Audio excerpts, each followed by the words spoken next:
అనకాపల్లిలో అంగన్వాడీ టీచర్లు ఆందోళన బాటపట్టారు. కూటమి సర్కార్ ఇచ్చిన హామీలను నెరవేర్చాలని నిరసనకు దిగారు. కనీస వేతనాలు చెల్లించాలని డిమాండ్ చేశారు. 26,000 వేతనంతో పాటు పెన్షన్, ఉద్యోగ భద్రతను కల్పించాలన్నారు. తమ సమస్యలు పరిష్కరించకపోతే చెలో విజయవాడ కార్యక్రమాన్ని నిర్వహిస్తామని అంగన్వాడీ టీచర్లు హెచ్చరించారు.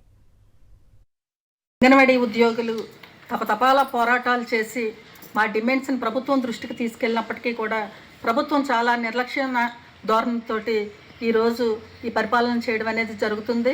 కేంద్ర బడ్జెట్లోని కూడా ఐసీడీఎస్కి సరిపడా నిధులు కేటాయించలేదు. అలాగే ఇప్పుడు రాష్ట్ర బడ్జెట్ సమావేశాలు అవుతున్నాయి. అంగన్వాడీలకి వేతనాల పెంపు మీద ఎటువంటి ఆలోచన కూడా చేయలేదు.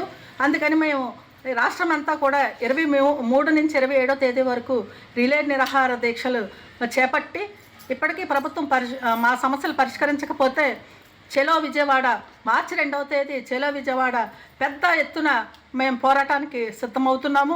కూటమి ప్రభుత్వం ఎన్నికల ముందు ఇచ్చిన హామీలు నెరవేర్చాలంటూ అంగన్వాడీలు 4 రోజులుగా రాష్ట్ర వ్యాప్తంగా రీలే దీక్షలు చేస్తున్నారు. అందులో భాగంగా తమ జీతాలు పెంచాలని కందుకూరు సిపిడిఓ ఆఫీస్ ముందు ధర్నాకు దిగారు. తాము ఎంతగా పోరాడుతున్నా ప్రభుత్వం తమ గోడుని పట్టించుకోవడం లేదంటూ ఆవేదన వ్యక్తం చేస్తున్నారు.